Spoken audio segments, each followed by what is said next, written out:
علم کے موتی دلوں میں سجائے، علم کے موتی دلوں میں سجائے۔ الحمد للہ رب العالمین والصلاة والسلام علی خاتم النبیین، اما بعد فاعوذ باللہ من الشیطان الرجیم، بسم اللہ الرحمن الرحیم۔ الصلاة والسلام علیک یا رسول اللہ وعلی آلک واصحابک یا حبیب اللہ۔ الصلاة والسلام علیک یا نبی اللہ وعلی آلک واصحابک یا نور اللہ۔ فرمان خاتم النبیین صلی اللہ تعالی علیہ وآلہ وسلم، قیامت کے روز اللہ کریم کے عرش کے سائے کے سوا کوئی سایہ نہیں ہوگا۔ تین شخص اللہ کریم کے عرش کے سائے میں ہوں گے۔ عرض کی گئی یا رسول اللہ صلی اللہ علیہ وآلہ وسلم وہ کون لوگ ہوں گے؟ ارشاد فرمایا وہ شخص جو میرے امتی کی پریشانی دور کرے، نمبر 2 میری سنت کو زندہ کرنے والا، اور نمبر 3 مجھ پر کثرت سے درود شریف پڑھنے والا۔ صلو علی الحبیب صلی اللہ علی محمد صلی اللہ علیہ وآلہ وسلم۔ گھر میں پریشانیاں، مشکلوں کا حل کے لیے رہنمائی فرما دیجیے۔ دیکھیں کہ دنیاوی زندگی جو گاڑی نا پریشانیوں کے پہیوں پہ چلتی ہے، اور اس دنیا میں جو بھی ہے تو کوئی نہ کوئی پریشانی آئے گی۔ ایسا نہیں ہے کہ ہر بندہ سکھی ہو، ہر بندہ خوش ہو۔ اگر کوئی بندہ محل میں رہ رہا ہے، بڑے عالیشان محل میں رہ رہا ہے، اس کے ہیلی کاپٹر بھی ہے، جہاز بھی ہے، اس کے جو نا وہ سمجھے کہ اس کا جتنا بھی انتظامات ہے نا کھانے پینے کا، سبزیاں وغیرہ سب اس کے بعد اندر ہی اگ رہی ہیں، تب بھی اس کو ایک پریشانی ہوگی کہ کاش میرے پاس یہ سارا نظام جو نا ایک اور بھی ہو۔ یہ پریشانی تو ہوگی، اس کی پریشانی جو نا وہ تمنا والی ہے۔ خیر تو دیکھا جائے تو دنیا میں جو نا ہر بندہ پریشان تو ہوتا ہی ہے، کوئی کاروباری مسئلے میں ہوتا ہے، تو کوئی جسمانی طور پر بیمار ہوتا ہے، یا کسی کا کوئی سا گھر کا کوئی اہم فرد بیمار ہوتا ہے، یا کسی کو کوئی گھر کا ایسا مسئلہ ہوتا ہے، تو کچھ نہ کوئی پریشانیاں ہوتی ہے۔ تو اس میں بندے کو چاہیے کہ اس پریشانی کو اگر اپنے پر سوار کرے گا تو اس کی پریشانی بڑھتی رہے گی۔ مثال کے طور پہ اگر کسی کو ہاتھ میں لگ گیا، اب اگر اس نے اپنے کو سوار کرا نا میرے ہاتھ میں لگ گیا، میں کچھ کام نہیں کر سکتا، میں کچھ نہیں کر سکوں گا، تو بس یہ سوچتا ہی رہے، تو واقعی یہ ناکارہ ہو جائے گا، کچھ بھی نہیں کر پائے گا یہ۔ تو بندے کو چاہیے کہ اس پریشانی کو ڈائیورٹ کرے، اپنے آپ کو کسی اور کام میں مصروف کر دے، تو انشاءاللہ الکریم جو ہے وہ اس پریشانی سے نجات مل جائے گی۔ اور فی زمانہ کا دیکھا جائے نا تو امیر سنت کا تو یہی طریقہ رہا ہے کہ اگر کوئی پریشان حالات ہے تو اسے فرماتا ہے 12 دینی کام کریں، اب دعوت اسلامی کا دینی کام کریں۔ اور واقعی ہے کہ جو کوئی اللہ تعالیٰ کے کاموں میں لگ جاتا ہے تو اللہ تعالیٰ اس کا حامی و کارساز ہو جاتا ہے۔ اور آپ دیکھیں کہ دیگر جو لوگ ہیں وہ اپنی پریشانی کا رونا روتے ہوں گے۔ اب یہ جو اسلامی میں جو 12 دینی کام کرتے ہیں، حالانکہ پریشانی کے معاملات ان کے ساتھ بھی ہیں، پر ان کے پاس بھی پریشانی آتی ہے مگر وہ پل بھر میں چلی بھی جاتی ہے، یا اگر آتی ہے تو اللہ تعالیٰ کی طرف سے ان کو سکون مل جاتا ہے، چونکہ وہ دین کا کام کر رہے ہیں۔ کوئی درس دے رہا ہے، کوئی مدنی قافلے میں سفر کر رہا ہے، کوئی مدرسۃ المدینہ بالغان پڑھا رہا ہے، تو ہفتہ وار اجتماع میں شرکت کر رہا ہے، تو اس کی برکات سے اس کی پریشانی یا تو اس کے سر پہ حاوی نہیں ہوتی، یا یہ کہ پریشانیاں آتی ہیں مگر وہ چلی جاتی ہیں، یا یہ کہ ان پر جو نا وہ سکون نازل ہو جاتا ہے۔ حضور کے وظیفہ فرما دیجیے۔ درود شریف کی کثرت کریں، سبحان اللہ۔ یہ بہترین وظیفہ ہے۔ اور دوسرا ہے کہ 12 دینی کاموں سے کوئی بھی ایک دینی کام کر لیں، پریشانی جتنی زیادہ ہے دینی کام اور بڑھا لیں، پھر آپ دیکھیں پریشانی نہیں جاتی۔ کیسے نہیں جاتی؟ حضور نیت کرتا ہوں ہر ماہ کے بعد 3 دن کا قافلہ کروں انشاءاللہ۔ ماشاءاللہ الکریم، ہر ماہ 3 دن مدنی قافلے میں سفر بھی کریں، اور دوسرا ہے کہ کوئی ایسی ترکیب ہو نا کہ جیسے درس فیضان سنت، مدرسۃ المدینہ بالغان، جو یومیہ ہمارے دینی کام ہے نا 12 میں سے، ان کی بھی کوئی ذمہ داری لے لینی چاہیے خود اچھے کام کروں گا اور دوسروں کو نیکی کی دعوت دوں گا. انشاءاللہ الکریم. اردو اگر آپ پڑھ لیتے ہیں جی. تو وہ درس کی کہاں سے آپ آئے ہیں؟ اکاڑا سے. اوکاڑا شہر سے نا. تو آپ کے قریب میں اگر مسجد تو ہوگی جی جی جس میں آپ نماز پڑھتے ہوں گے، جی. تو وہیں پہ اگر درس فیضان سنت کی اگر ترکیب ہو جائے، درس دینا شروع کر دیں.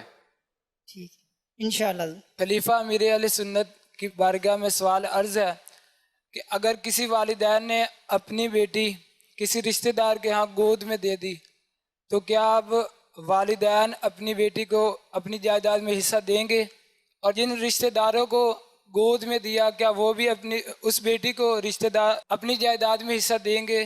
اور دیکھیں لے پالک بچے کے جو ہے نا، وہ جو یہ تو گود لی جاتی ہے، اسے خالی جو ہے نا ایک مسئلہ اس میں جو ہے نا وہ معاملہ تبدیل ہو سکتا ہے. وہ یوں کہ جیسے کسی نے بچہ لیا، کسی شخص نے بچہ لیا، اس کے بعد اولاد نہیں ہے، اس نے بچہ لیا. اب یہ کہ اس نے اس نے لڑکا لیا. اب اس نے کیا کیا کہ جو اس کی زوجہ ہے جس کی بیچاری کی اولاد نہیں ہے، اس نے اپنی زوجہ کی بہن کا اس کو دودھ پلا دیا. اب کیا ہوا کہ یہ جس کا دودھ پیا اس کا یہ ہو گیا رضائی بیٹا. اب جو اس کی جو زوجہ ہے یہ ہو گئی اس کی خالہ. تو اس دودھ سے یہ فائدہ ہوگا کہ اب یہ جب بڑا ہو جائے گا تو اس کا اس سے پردہ نہیں ہوگا. ایک خالی رضاعت کے علاوہ اور کچھ بھی تبدیلی نہیں ہو سکتی. جو بھی احکام ہیں ورثے وغیرہ کے، جائیداد وغیرہ کے، تو وہ سب اصل والدین ہی کی طرف لوٹیں گے. اس طرح جنہوں نے لیا، گود لیا، وہ بھی اس کو جائیداد دینے کے پابند نہیں ہیں. یعنی وہ کیا پابند ہو، مر جائیں گے تب جائیداد ملے گی، تو وہی ورثہ جو ہے نا لے پالک کے، وہ جائیداد نہیں دیں گے. اس سے تعلق ہی نہیں ہے. صرف بس دودھ پیا تو یہ رشتہ یہ ہونا چاہیے کہ اگر بچی لی تو جو لینے والا جو مرد ہے نا وہ کسی اپنے کیا کہتے ہیں جیسے اپنے بھائی کی زوجہ کا دودھ پلا دے یا اپنی بہن کا دودھ پلا دے. اور اگر لڑکا لیا تو زوجہ کی طرف سے کسی محرمہ کا دودھ پلا دے تاکہ آگے جا کے پردے والا مسئلہ حل ہو جائے. علیجہ میرا سوال یہ ہے، 4 رکعت والی نماز کی پہلی جو 2 رکھتے ہیں ان کے بعد امام صاحب اتحیات میں بیٹھتے ہیں، اتحیات کمپلیٹ کرنے کے بعد وہ کھڑے ہو جاتے ہیں، لیکن مقتدی نے ابھی اتحیات مکمل نہیں پڑھی. اب اس کے لیے کیا حکم ہے؟ مقتدی کے لیے لازم ہے، ضروری ہے کہ وہ تحیات مکمل کر کے ہی کھڑا ہو. اچھا اگرچہ کہ امام جو ہے نا، یعنی ان کی تحیات پوری نہیں ہوئی اور ادھر جو نا امام رکوع میں چلا گیا اور اس کو اتنا آہستہ پڑھنے کی عادت ہے، تو اگرچہ کہ امام رکوع میں چلا، چونکہ وہ 3 سبحان اللہ کی مقدار وہ کھڑا رہا پھر رکوع میں چلا گیا، تب بھی وہ اپنی تحیات مکمل کرے گا، پھر یہ کھڑا ہوگا، قیام کرے گا، پھر یہ رکوع میں جائے گا. میرا سوال یہ ہے کہ اگر کوئی شخص یہ سوچتا ہے کہ اس بندے نے آج دعوت اسلامی کو 10,000 روپے ڈونیشن پیش کیا ہے یا پھر اتنا لنگر پکایا ہے، تو وہ دل میں یہ سوچے کہ میں نے اتنا کیوں نہیں کیا، میں اس سے ڈبل کروں گا، تو نیکیوں کے بارے میں حسد کرنا کیسا ہے؟ یہ اچھی بات ہے، تو حسد نہیں کہا جائے گا، وہ بری بات نہیں کہا جائے گا کہ آگے بڑھنا، سبقات لینا اچھی بات ہے تو کرنا چاہیے، مگر اس لیے نہ ہو کہ یار یہ دیکھو اس کی واہ واہ ہو گیا، اس کا نام ہو گیا اور میں پیچھے رہ گیا تو میں ڈبل کروں، یہ نیت نہ ہو، یہ پھر اس طرف چلے گا مضموم کی طرف. حضور آپ کی خدمت میں سوال یہ ہے کہ اگر ہم رنگ ٹون میں کوئی سونگ لگائیں گے تو نماز بھی پڑھتے ہیں تو وہ تو ہم گناہ گار ہوں گے، اگر حضور نعت لگائیں گے اور بیت الخلاء میں چلے جائیں تو ادھر اگر نعت چل جائے تو ہم کیا گناہ گار ہوں گے؟ دیکھیے نعت بھی نہ بندہ نہ لگے کہ اب جیسے مثال کے تو ابھی جو نا وہ کلام شروع ہوا اور آدھے میں بندے نے ریسیو کر لیا، اب ہے اس کو اب ارجنٹ کہ بھائی مجھے جلدی فون کرو، مجھے راستہ بتاؤ، میں بس پہنچ گیا ہوں، میں اب کہاں آنا ہے کہاں نہیں، بس ہوتے نا بالکل جلدی ہوتی ہے، اب وہ بندہ انتظار تو کرنے سے رہا، اس کو اٹھانا پڑے گا فون. تو اس لیے سمپل سی ٹیون ہو. آپ کی بارگاہ میں سوال ہے، ایک جگہ نماز پڑھ رہے ہیں تو ٹرین میں پتہ نہیں ہے کہ پاک ہے نہ پاک ہے، تو اس حوالے سے رہنمائی فرمائیے. ناپاکی کے لیے جو ہے نا وہ یقین ہونا ضروری ہے. الصرف الاشیاء طہارہ، کہ چیزوں میں اصل جو ہے وہ پاکی ہونا ہے. اب مثال کے طور پر میں نے یہ تکیہ لیا نیا، اب میں بولوں کہ یار یہ پاک ہے یا ناپاک، تو میں جاؤں گا اصول کی طرف. اصول کیا ہے؟ تو اصول یہی ہے کہ الاصل فی الاشیاء الطہارہ. اسی طرح جا نماز لی، کسی نے مصلی لیا، تو اصول کی طرف جائے گا کہ الاصل فی الاشیاء الطہارہ کے چیزوں میں اصل جو ہے وہ پاکی ہونا ہے. تو جو اصل جو ہوتا ہے نا وہ پہلے آتا ہے، اور جو عارض ہوتا ہے وہ بعد میں آتا ہے. اب جیسے ناپاک کی ہے تو یہ عارض ہے، یہ بعد میں آئی. تو اب جب بعد میں آئی تو اس کے لیے ثبوت چاہیے، پروف چاہیے. تو جب تک ہمارے پاس پروف نہیں ہم اس کو پاک سمجھیں گے، نماز پڑھ لیں گے. میں بنگلہ دیش سے آیا، محمد مشتاق اتاری. ماشاءاللہ. 11ویں شریف اور 12ویں شریف میں کچھ جو لنگر رضوہ ہوتا ہے وہاں میں بہت لوگ دیکھا جاتا ہے کھانا کو ضائع کر دیتے ہیں، تو ایسا کرنا کیسا؟ لنگر رضویہ ہو، نیاز ہو یا کچھ بھی ہو، یا اپنے گھر پہ بندہ کھا رہا ہو، کھانا کہیں بھی ضائع نہیں کرنا چاہیے. ام المؤمنین حضرت عائشہ صدیقہ رضی اللہ تعالی عنہ فرماتی ہیں خاتم النبیین صلی اللہ علیہ وآلہ وسلم مکان علی شان میں تشریف لائے، روٹی کا ٹکڑا پڑا ہوا دیکھا تو اس کو لے کر پونچھا، یعنی صاف کیا، پھر کھا لیا، اور فرمایا عائشہ اچھی چیز کا احترام کرو کہ یہ چیز یعنی روٹی جب کسی قوم سے بھاگی ہے تو لوٹ کر نہیں آئی. اب دیکھ لیں کہ جو ہمارے آقا علیہ الصلوۃ والسلام نے جو فرمایا وہ حق ہے. اب بعض کو جو نا بندے کو نظر آتا ہے کہ یار ہمارے فلاں ملک میں تو اتنا ضائع ہوتا ہے، فلاں جگہ تو اتنا ضائع ہوتا ہے، ہمارے گھر میں تو اتنا ضائع ہوتا ہے، کبھی تو ایسا ہوتا نہیں ہے. تو عرض کرتا چلوں کہ جب پہیہ گھومتا ہے نا الٹا تو یہ پتہ نہیں چلتا، اور اس بندہ اپنے آپ کو پکڑنے کی کر رہا ہوتا ہے مگر کوئی ہاتھ پکڑنے والا نہیں ہوتا. یعنی اس کے یہ مثال ہے نا، جو بندہ سودی لین دین کرتا ہے، جو بندہ سودی کاروبار کرتا ہے تو وہ سمجھ رہا ہوتا ہے کہ بظاہر اس کو بڑی ترقی ہو رہی ہوتی ہے. اچھا، سود کا یہ کہ اس دنیا میں اس کو دنیا میں سزا مل جاتی ہے. اب جو سودی لین دین کرنے والے کا جب پہیہ الٹا گھومتا نا ریورس، اب یہ پکڑ رہا ہو، کبھی اس دیواروں کو پکڑے گا، کبھی اس کو پکڑے گا، کبھی اس کو پکڑے گا، مگر یہ دلدل میں پھنستا جاتا ہے. اور بالآخر اگر یہ $1 ملین کا مالک بھی ہوتا ہے نا، 10 ملین ڈالر کا مالک بھی ہوتا ہے، تب بھی اس کا ایک ایسا وقت آتا ہے کہ یہ جو ہے وہ $1 ملین کا مقروض ہو جاتا ہے، اور یہ اپنے سر چھپانے کو اسے جگہ نہیں ملتی. تو پہیہ جب گھومتا ہے تو وہ ایسا گھومتا ہے. تو آج بعض ممالک ایسے ہیں کہ جہاں روٹی نہیں ہے وہاں آزمائش ہے، تو لہذا ہمیں جو ہے وہ اسراف کرنے سے بچنا ہے. کسی اسلامی بھائی نے اگر عشاء کی نماز ادا نہ کی ہو، جیسے سنت ادا نہ کی ہو اور وطر ادا نہ کی ہو، تو وہ تہجد پڑھ سکتا ہے؟ جی ہاں، تہجد پھر بھی پڑھ سکتا ہے اگر فرض اس نے ادا کر لیے ہیں تو.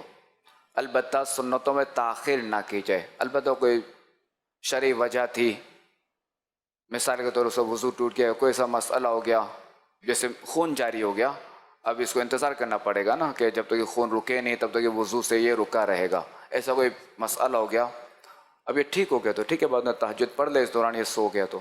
سوال یہ ہے کہ عشاء کی نماز پڑھ لی، وطر بھی پڑھ لیے، بعد میں پتہ چلا کہ فرض باطل ہو گئے، تو اب کیا دوبارہ پڑھنے پر وطر بھی دوبارہ پڑھنے پڑیں گے؟ وطر ادا ہو گئے، عشاء کے فرض ادا کرنے ہوں گے. غلطی سے اگر سلام پھیر دیا، یعنی 2 رکعت کے بعد سلام پھیر دیا، مزید 2 اور پڑھنی تھی، اور لفظ السلام علیکم ورحمۃ اللہ یہ بھی کہہ لیا، تو اب کیا حکم ہے؟ کیا کھڑے ہو کے نماز کو کنٹینیو رکھا جا سکتا ہے یا پھر دوبارہ سے پڑھنی پڑے گی؟ سلام جو پھیرا تھا وہ کیا سمجھ کے پھیرا تھا؟ بھول کے پھیرا تھا یا میری نماز ہو گئی، یعنی اب مجھے سلام پھیرنا چاہیے یا کیا؟ غلطی سے پھیرا اور فوراً یاد آ گیا کہ اوہو ابھی تو میں نے کھڑے ہونا تھا، یعنی وہی نا کہ یہ سمجھ کے سلام پھیرا نا کہ میری نماز ہو گئی ہے. جی جی. نفل نماز تھی یا فرض؟ فرض. جب تک کوئی، چونکہ آپ نے تو سلام پھیرا فوری کھڑے ہو گئے نا جی، تو اس میں یہی کہ سجدہ سہو کر لیا جائے آخر میں، نماز ہو جائے گی. محمد عمر اتاری لاہور سے حاضر ہوا ہوں آپ کی بارگاہ میں. میرا سوال ہے کہ ایک اپنا ڈیلر ہے جو ایک چیز 10 روپے کی خریدتا ہے، اس کو 8 روپے کی بیچ دے اور دوسری چیز کو 10 روپے کی خرید کے 12 روپے کی بیچ دے، ایک چیز میں نقصان کر لے اور دوسری چیز میں جو ہے وہ نفع کر لے، اس میں کوئی اپنا آپ بتا دیں کیا اس کا جواب ہوگا؟ جائز ہے. ایک جس میں نقصان کرے تو اس میں کہ وہ گاہک کو ذرا پکڑ رہا ہے کہ تو وہاں باہر جو 9 روپے کی ملتی ہے یا یہ جو 8 روپے کی دے رہا ہے، یہ باہر 10 کی یا 8 کی دے رہا ہے، اس میں گاہک کو پکڑ رہا ہے، دوسرے میں سے نفع کے لے لیا، کوئی حرج نہیں. کچھ لوگ اپنے رنگائی والے کے پاس سوٹ رنگوانے جاتے ہیں اور ان کا کوئی ایڈریس یا فون نمبر نہیں ہوتا ہے اور کافی عرصے کے بعد یہ سوٹ لینے نہیں آتے، تو یہ رنگائی والے یہ سوٹ سستے بھاؤ میں بیچ دیتے، تو یہ بیچنا اور خریدنا کیا جائز ہے؟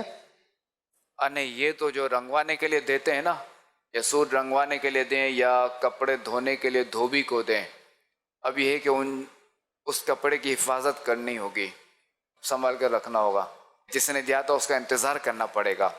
اچھا، اس میں وہ اسلام ہے کہ جو اس طرح کے کام کرتے ہیں نا، جیسے پنکھا ریپیرنگ، واشنگ مشین ریپیرنگ یا اور اسی طرح کی ریپیرنگ کا کام کرتے ہیں، موبائل ریپیرنگ وغیرہ، یا یہی کپڑے دھونے کا کام یا کپڑے رنگنے کا کام، تو ان کو چاہیے کہ جو بھی ہے نا گاہک، تو اس کا پکا ایڈریس اور نمبر وغیرہ لے لینا چاہیے، تاکہ بعد میں اگر وہ نہ آ سکے تو اس کے ایڈریس تک پہنچ کر اسی چیز پہنچا دے، تاکہ آپ بری و ذمہ ہو جائیں.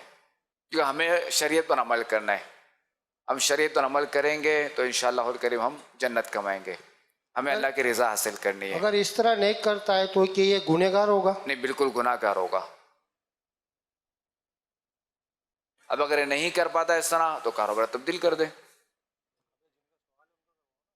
میرا سوال یہ ہے کہ زبان میں تاثیر کیسے پیدا کی جائے کہ جس کو نیکی کی دعوت دی جائے اس پہ اثر کرے، اس پہ رہنمائی فرما دیں. تاثیر کا ایک طریقہ یہ بھی ہے کہ بندہ جو نا خود جو دعوت دے رہا ہے نا اس پر عمل کرے، خود بعمل ہوگا تو انشاءاللہ الکریم زبان میں بھی تاثیر ہوگی، اور اللہ تعالیٰ سے دعا بھی کرتا رہے. اپنے مرحومین یعنی والد والدہ یا بہن بھائی جو فوت ہو گئے ہیں، ان کی طرف سے نماز روزے کا فدیہ دینا کیا یہ ہم پر ضروری ہے؟ اگر ہم ایسا کر دیتے ہیں تو اس کے ہمیں کیا برکتیں ملے گی؟